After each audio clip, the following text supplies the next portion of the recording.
much of a life unless you don't mind missing a Dodger game because the hotshot phone rings. Unless you like working Saturdays, Sundays, holidays, at a job that doesn't pay overtime. Oh, the pay's adequate. You count your pennies, you push your kids through college. But you better plan on seeing Europe on your television set. Then there's your first night on the beat.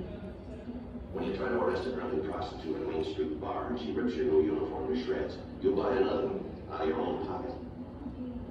And you're gonna rub elbows with all the elite. Pimps, addicts, thieves, bums, winos, girls who can't keep an address and men who don't care. Liars, cheats, con men, the class of Skid Row. And the heartbreak. Underfed kids, beaten kids, molested kids, lost kids, crying kids, homeless kids, hit-and-run kids, broken arm kids, broken leg kids, broken head kids, sick kids, dying kids, dead kids. The old people that nobody wants, the relievers, the pensioners, the ones who walk the street cold, and those who try to keep warm and died in a $3 road and unvented gas heaters. Yeah, really mentioning your soul color? You better have. Because you're going to try to crawl car. Maybe your girlfriend's right color. But there's also this. There are over 5,000 men in this city who know that being a policeman is an endless, glamorous, thankless job that's got to be done. I know it too, and I'm damn glad to be one of them. Wow. This is so good. I'm going to use this in police academy in our recruitment because I don't have any critique of this except that it's a positive one. From an actor's point of view, it's amazing how good of an actor he was. And that was a monologue that was written that had research behind it. There are law enforcers behind that monologue. This show is what influenced Dick Wolf to do all the Law and Order shows. I didn't know that. Yes, this was the show. And the reason why it influenced is very specific. Because they did stuff that was based on real law enforcement. They did their homework. Yeah, and that they also were the first ones to rip crimes out of the headlines and recreate them for television. That's definitely law and order. And that's definitely law and order. This is a cop's job, what he's talking about. But these days, the cop's job has become bigger. Many more hats. And there's a lot more training involved, all the way from what happens on the street, how to deal with social stuff between white and black, and black and white. Also, first responder training. So when I watch this guy Friday talk about what a cop's life is really like, I think about now. And I think about all the good cops out there, men and women, of all ages, rookies to veterans. And I think about how hard their job is, because they do live exactly that life. But again, today, it's become so much more complicated. I have met with men and women that are what you would want to believe a law enforcement officer is. But hands down, amazing people. You know, I've met family members of amazing fathers that have gone down and we sat with them for hours and listened to them talk about their loved ones that they lost. And, you know, my takeaway is that there are bad cops, but there's good people in this world. There's good law enforcement in this world too. And I know that through my experience with you guys and girls. I want to honestly thank you, right? You get it. I mean, I swear you're a police officer. But what we're doing here with you guys is to be able to show people that we're human too. Yeah, exactly. You understand what we go through, the good, the bad, and the ugly. And on behalf of my brothers and sisters in law enforcement, state, local, and federal, I'd just like to say thank you. You're going to be able to show a lot of people that we're human too. Let's hug my brother. Let's hug out. Let's do another.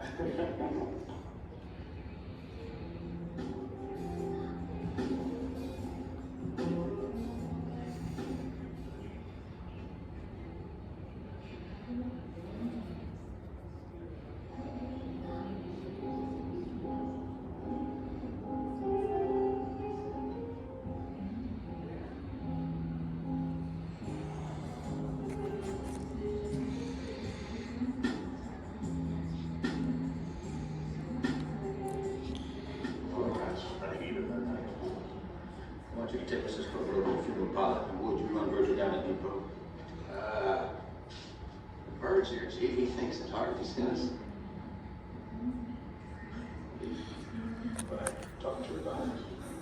Well, you can't talk to me about privacy because I have Cooper's wallet right in my hand. We took it from Harvey Opens. You don't think he gave it to him, do you? No, but a person would have come along after the crime, found it, picked it up. That's what the boy said he did. I'm sorry, but I said different. When I examined the deceased, it was obvious that the fatal blow was struck from an angle of 17 degrees from the right, which makes it almost certain the person who did it was right hand. Took what? Well, how was that thing, Chief? How does that? Yeah, that's what we figured out, Chief. Harvey's left, you know.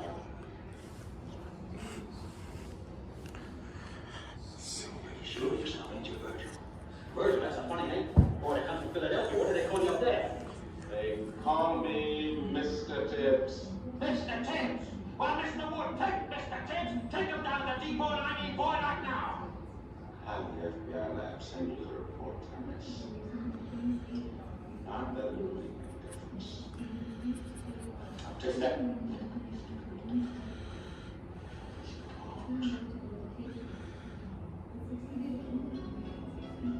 Send me. Personally.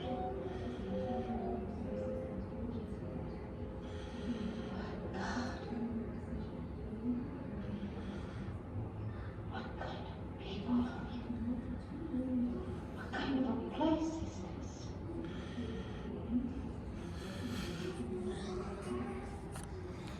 My husband is dead. Somebody in this town killed him. I want you to find out who.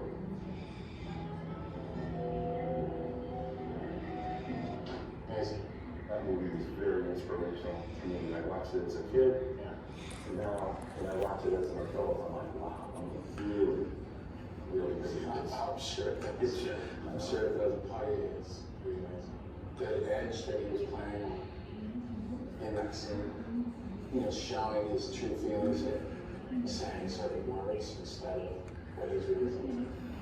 So you can see that he was upset. I mean, he gets called boy twice in that scene. I mean, you know, you're a distinguished detective. The best detective in Philly. You know what I mean? The lead homicide. The lead homicide. Oh, no. It's very emotional, actually. I It think. is. Yeah, I can feel it inside me bubbling up a little bit. It's like, you know, it's like when anybody gets disrespected in life, so much shame involved in it. He's dealing with someone that's obviously racist, right? But most people with a stereotypical view of African Americans back then was, oh, I'm gonna say something racial, I'm gonna lead with violence. He could have went up here with that, but I guess what he did. But we're using all the time now in law enforcement. He de-escalated that whole thing, He did. right? Yeah. And the sheriff, of course, was territorial. That's something that's very prominent in law enforcement, you know, like terror. Yeah. But more so, what this is showing in that era is that a man can stick up for himself. And imagine all the kids that were aspiring to be law enforcement. I bet that gave them hope. For a young man, black or white, to experience that in such a raw way back then, in that time, is a huge thing. It really did raise awareness. It did, for sure. You know, there's that movie from back then, and then here I am sitting with African American people. Because many have paved the way for him. That means we got here as a people, as a nation. Yeah, it sure has. That one day it won't matter. We're just like, hey, the Chief's blue. Yeah. You know?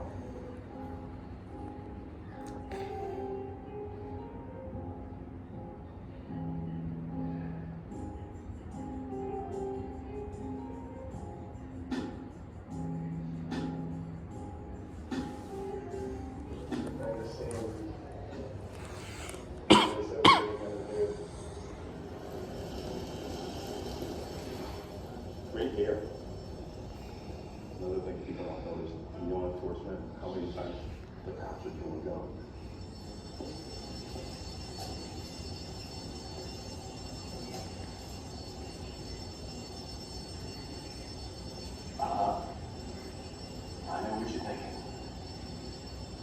have 6 shots or only 5? Well, to tell you the truth, it's almost exciting that I kind of lost track myself. But being this is a 44 night, the most powerful handgun in the world, and would blow your head clean off. You have to ask yourself one question. Do I feel like it? Well, do you, punk?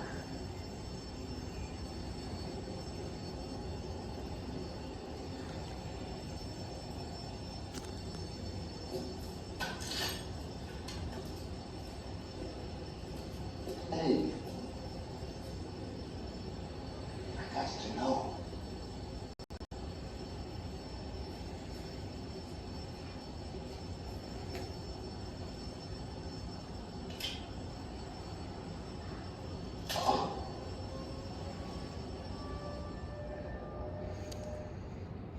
The thing that's disturbing is that I got to know. That's a little disturbing. That somebody would write that dialogue for that guy who's actually an incredible actor. And then, you look at the context of things and you see why most of us are very happy that we've moved on from those days. You're absolutely right. Even those of us in law enforcement, I was a poor kid growing up, and the images that Hollywood portrays sometimes, like you hit it on the head.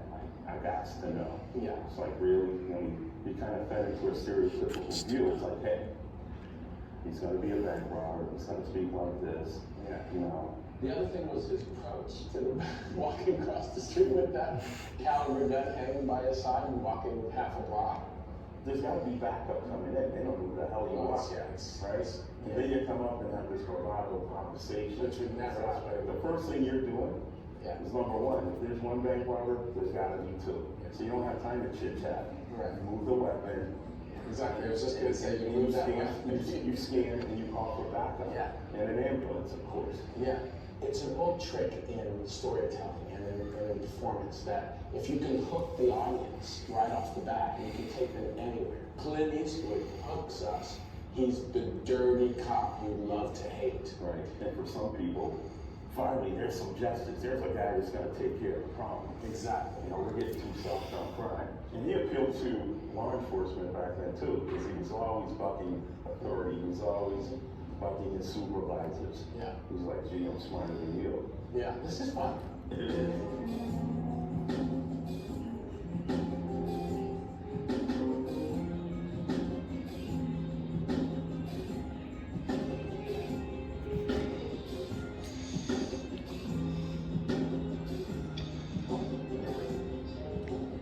Terrible. Oh my God. Who's that guy? Jerk. Wasn't elegant. I knew instantly that something was wrong. The whole thing it's unimaginable. So good and Mark were close. She was so good at Katie. My Katie really played my partner.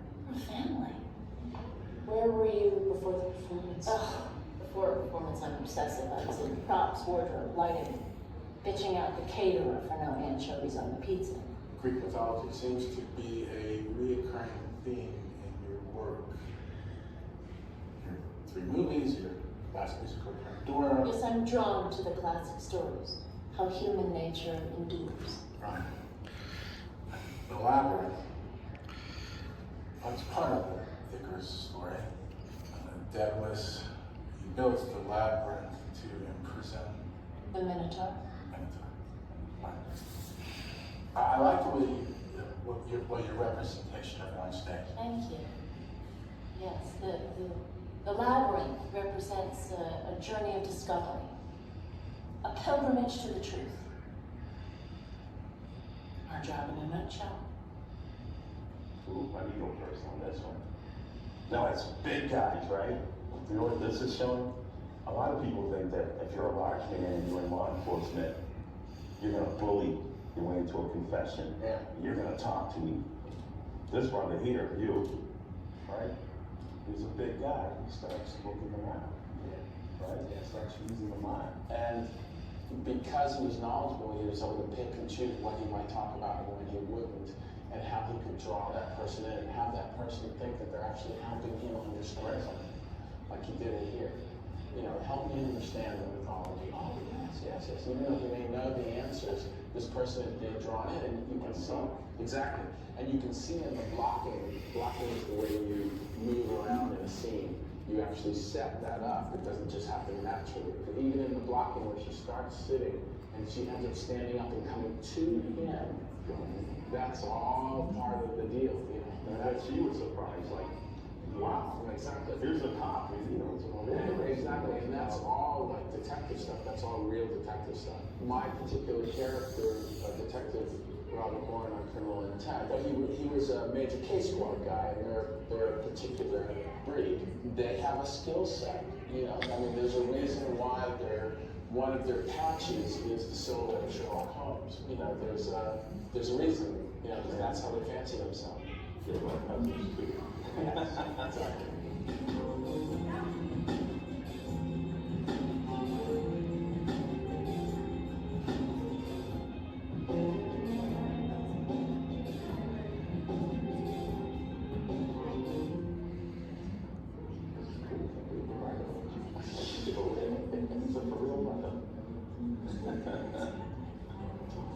You just go in there and beat him with a phone. No, for so many reasons, no, okay, you just need to be patient, all right? It is crucial that you remain patient. What's stupid about that? What is stupid?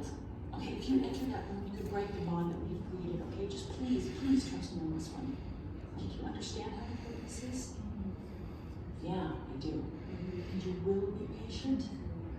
I will.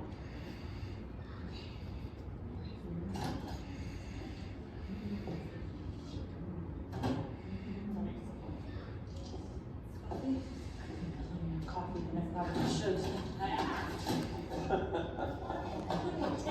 10 seconds. What's so funny?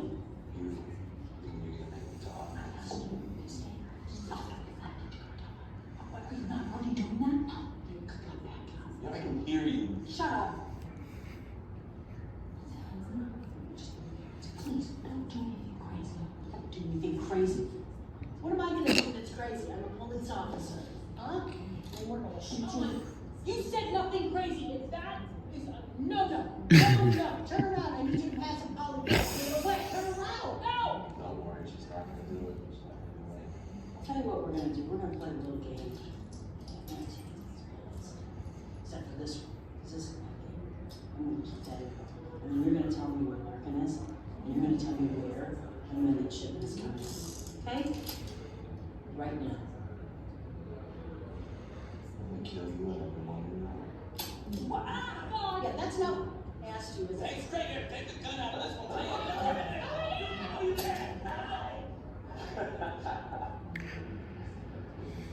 Well, it's funny. There's a reason why it's funny, because it's so crazy. I would just say, Yeah. all the law enforcement out there, our instructors told us in the academy, there goes your house, there goes your car, there goes your boat, and your pets. If you do something like that. Yeah. It does bring up the interrogation room, though. And guess what? Actually goes along with that. It goes along with it. I see Control it. of emotion. I know. I think this is not to that extreme, though. Of course, Or sympathetic, like, man, you know what? I can see how you would do something like that. I mean, you're not really hurting anyone. You just took something from a store, but allegedly, you can turn on an array of emotions. What you can't do is that. You No. control it with Right. weaponized But you also can't take the you case. can't take a gun to No. interrogation No, room. you wouldn't do that. No. Well, what we were taught here in New York is that you're not even allowed to have a gun. With things you go wrong. Yeah, you can't. The gray area is that it is about this good cop, bad cop thing, which is, to me, so funny that it is such a common thing to talk about. It's so much part of the iconic detective work that people think, that Lane think, yet it's still used and it still works. It does. It's amazing, right? That they can make comedies about it, and yet it still works in the interview. If it ain't broke, don't fix it. Exactly.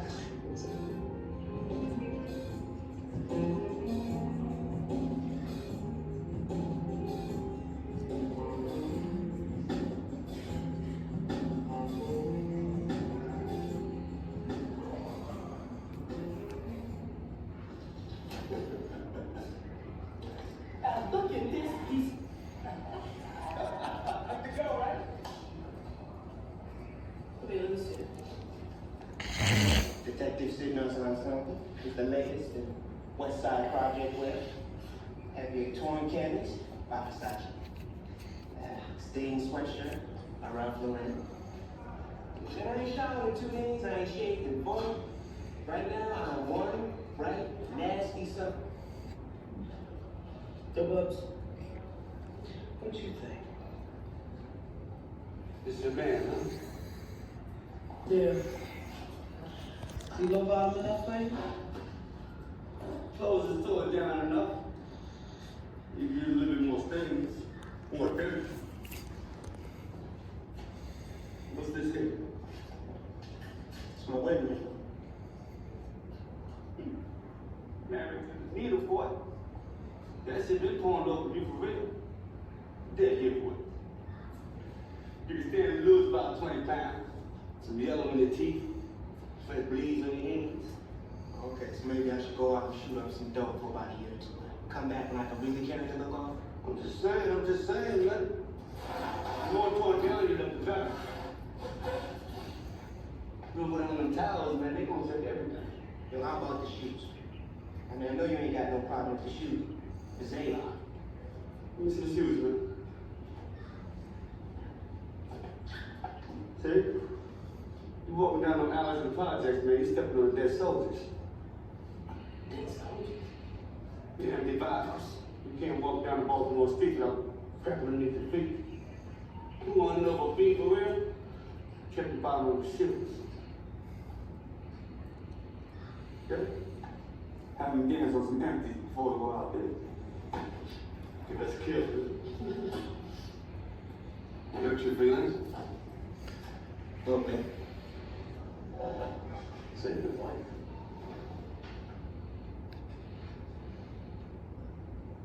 Amazing, huh? It's the simplest thing. So, in my career, I worked 5 years in the drug control unit, and you have to look the part. And some of our best UCs, man, we're going on the street with clothes that smell like gasoline. Even to look at your hands, right? Your hands are too clean. You're not going to crack. You're not going to do this. The wire is very realistic. They really did their homework. I think that's why it's so well respected in law I enforcement. think so too. I think it's amazing. I think the way it's performed, the kind of casting, the people that they cast are all very kind of raw, real good actors. You look at that scene, you can really see like, Yeah, hey, you can say, yeah, I believe that. I believe these people. I believe the room they're in, Right. the way the room's set up. I believe the way they're speaking to each other. There's a lot going on for, all the officers I know that are on time. There's a lot going on. A lot. I mean, everything, constitutional law, criminal law, but you also have to think survival. Exactly. I was just gonna say. You're in that role. Not only are people depending on you, law enforcement, there's people you interact with as well that are depending on you. Yeah.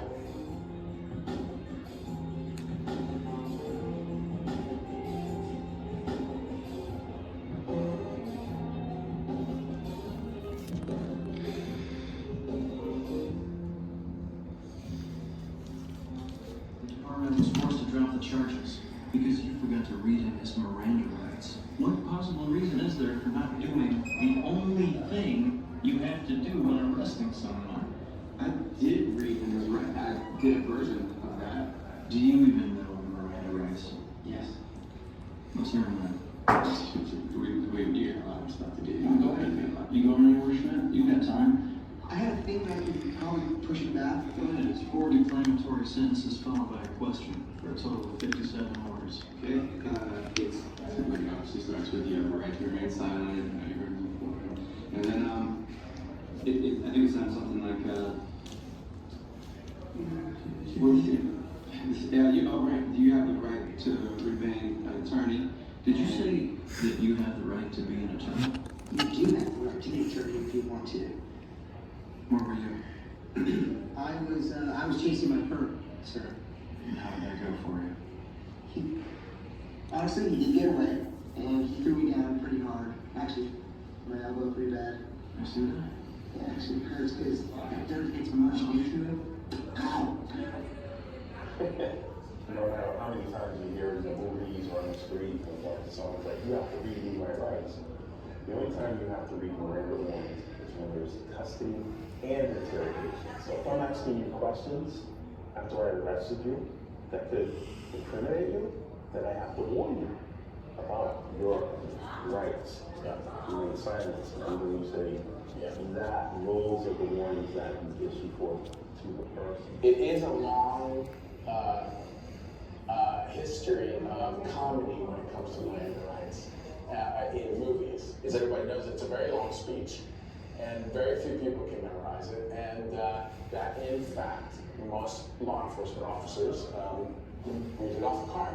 It kind of bolsters some people's confidence in that.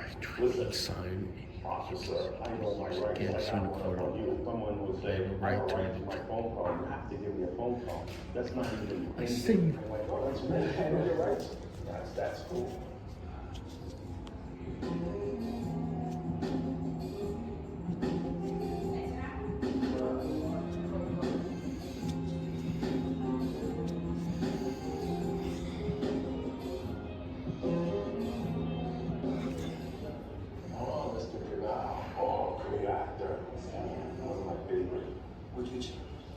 Ask me if I love my mother. You know, I used to get jacked up because I thought I knew that age. Well, maybe you don't, maybe I do, but you're just different.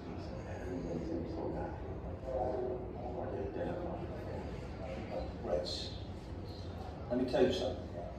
You can't prove anything out of the streets. Also, what you do out there is a job. You can try to be a professional, that's the best you can do.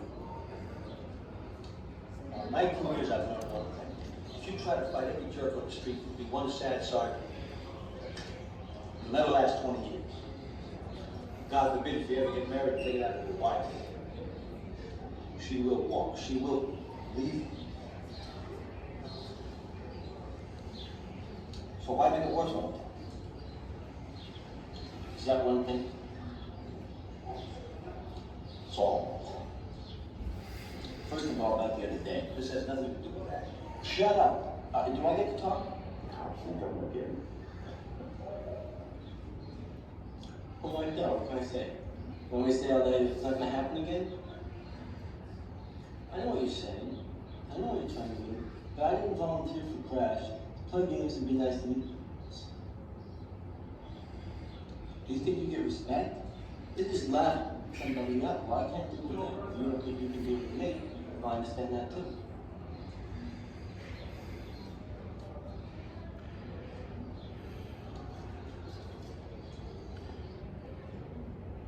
Colors. So you have the older officer of the ball trying to talk to Sean Penn, trying to give him some wisdom. But Sean Penn's like, forget that, so it's places up. Why should I be nice to those people, right?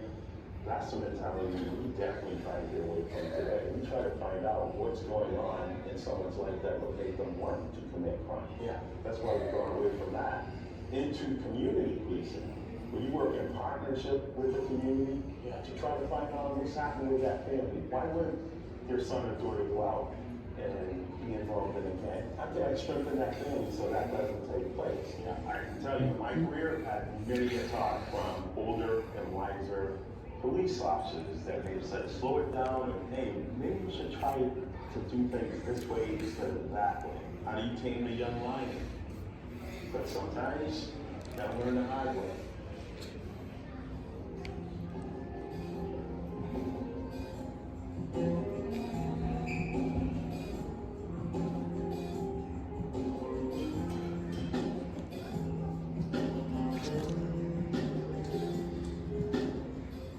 We found Ellen Willville's guitar. Flack picked it up at a pawn shop.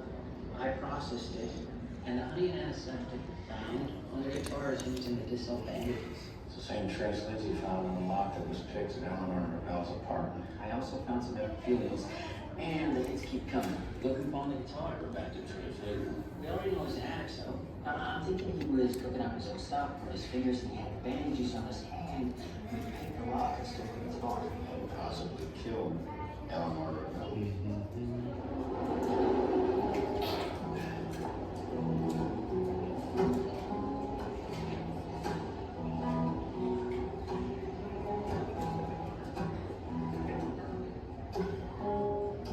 Hundreds. Come to the company? Mayor, you're under arrest. It's always good to showcase where we're at in law enforcement and how we can solve crimes using forensics and labs and techniques.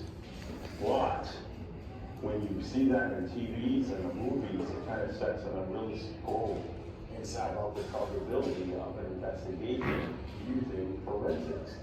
I think Hollywood, when it comes to this kind of stuff, it's so much more complicated. Because on TV or in the movies, like in this clip, it took about 30 seconds for them to put everything together and then go make the arrest.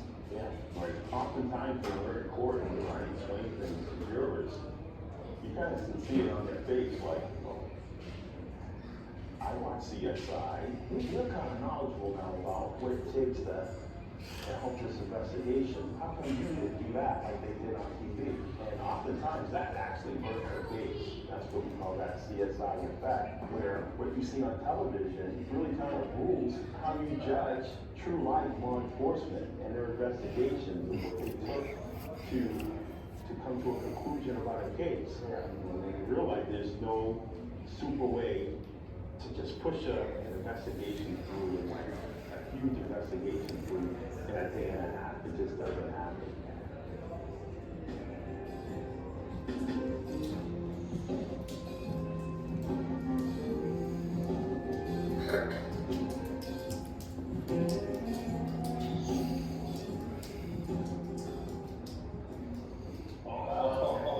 I still remember the music to it. Yeah. I think maybe I can understand how she feels. And maybe she's right, Culver. It's awkward having a policeman around the house. Friends drop in, a man with a badge answers the door. The temperature drops 20 degrees. You throw a party and that badge gets in the way. All of a sudden, there's no straight man in the crowd. Everybody's a comedian. Don't drink too much, somebody says, and the man with a badge will run you in. Or how's it going, Dick Tracy? How many jaywalkers do you pitch today? And then there's always the one who wants to know how many apples. I remember this. This is a very famous scene. John Law, you're the buzz, the heat, you're poison, you're trouble, you're bad news. They call you everything. Never accuse me. Maybe she's right. It's not much of a life unless you don't mind missing a Dodger game because the hotshot phone rings. Unless you like working Saturdays, Sundays, holidays, at a job that doesn't pay overtime. Oh, the pay's adequate. You count your penalty to put your kids through college. But you better plan on seeing your